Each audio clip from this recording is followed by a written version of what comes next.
This is El Supremo Motovlog.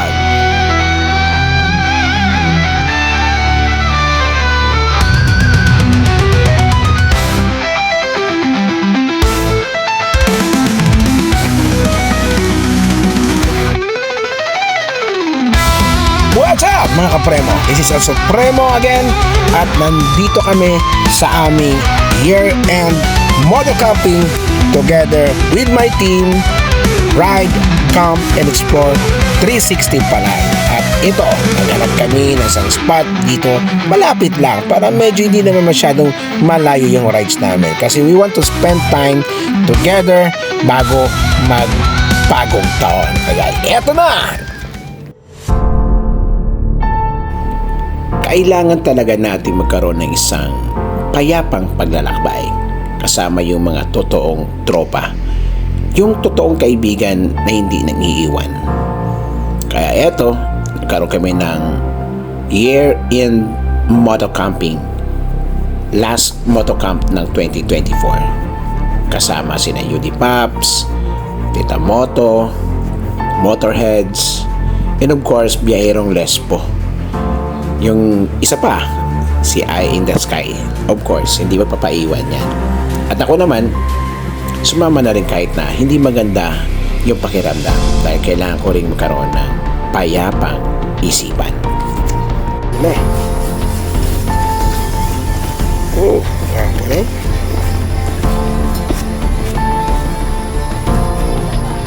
At dahil ongoing recovery natin sa 6 broken ribs natin, mas magandang mayroon tayong inflatable bed. Ayan, pinapahangin na ni Eye in the Sky. Salamat Master DX. Alam nyo ba na ngayon ko lang binili itong tent ko tsaka itong inflatable ko ng araw din na ito. Ito yun. Nang pumasok kasi ko sa Decathlon, ito yung nakabungad sa akin. Yung tag 2,190 ata na tent. At nakita ko rin nakapag-demo yung isang pamimili dito at nakita ko medyo okay na siya.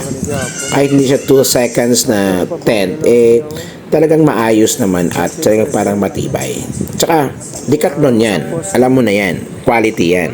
Kung kayo na-insert na hassle mo.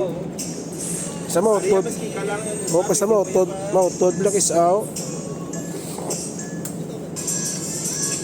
Tapos, ano sa akin ng mabaw? Igot. Okay. Takot sa...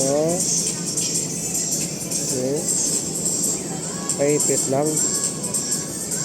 Ina-cross ko sir kay parang... okay. Ipit siya. Okay. Para na. So, may trapal pag ito sa sagwa. Backward yun okay man ganun worth it kay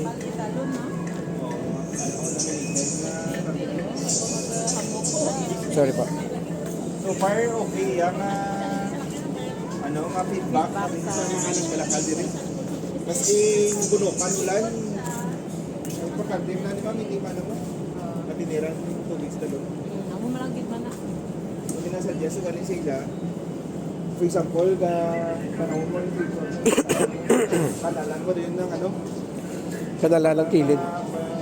example ako din kita sa part kanalan din sa para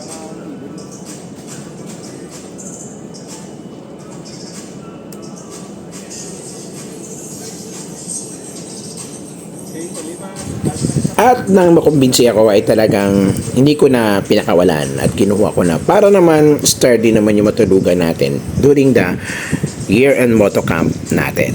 Kasi yung luma kong tent talagang sira na yung stick kaya medyo tumatagilid na yun pag tinayo mo. Kaya eto na yun, yung bago nating tent from Decathlon. Areng last space pre mo. Ay, ang tinapay gali oh. Uy, Pre, surbulan ay. Hindi ko na. Sarap na gagawin doon ng moto camping ay magkape. Kaya yun ang ino namin ni Yudi Paps, ang mag-init ng tubig at magkape. Kaping barako yan.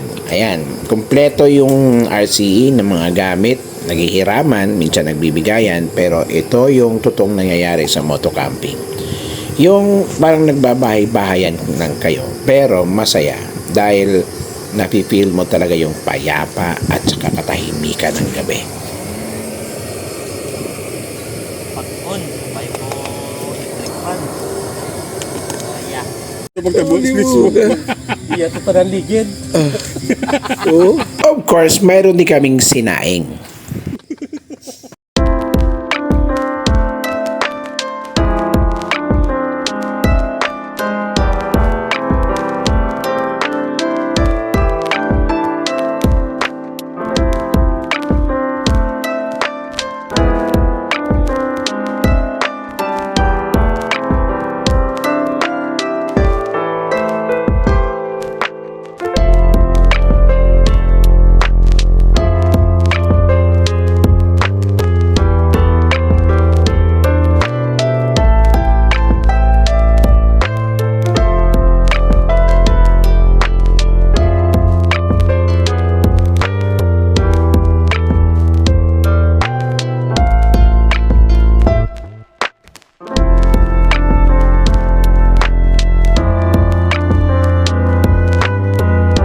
Sekreto sa group motocamping ay magkaroon ka ng kasamang mahilig talaga magluto.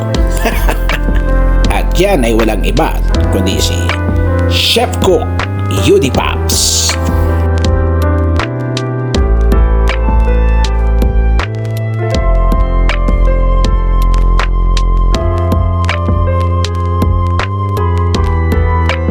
At isang sekreto upang maging masarap yung mga hinahain ng Chef Cook ay dapat yung bibig mo talagang nakanguso.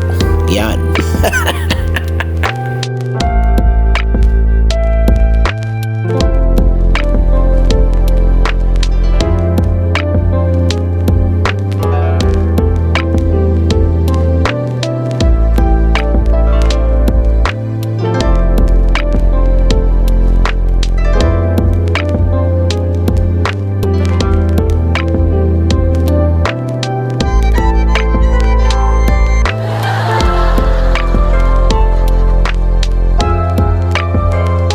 At pag nag-motocamp, huwag kalimutan yung mainit na noodles.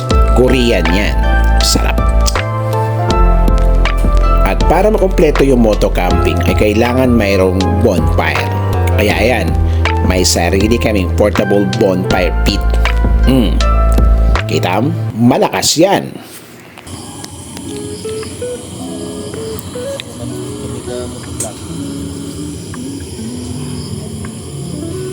At may isang bagay na dapat hindi mawala sa motocamping. Eto. Yan.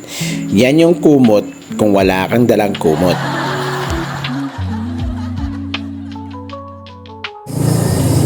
Tatlo yung agwa yaw. Tatlo yan. Dahil dito, mag-uumpisa ka ng magkwento ng totoo sa buhay mo.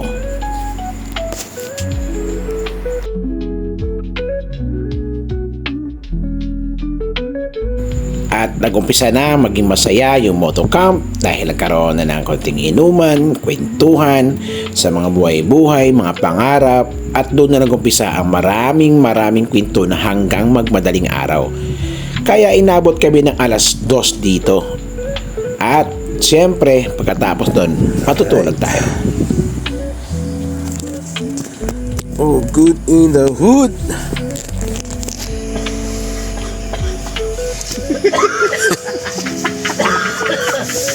Uta.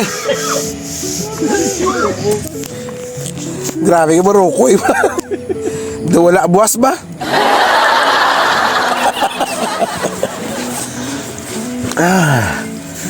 Thank you, Lord.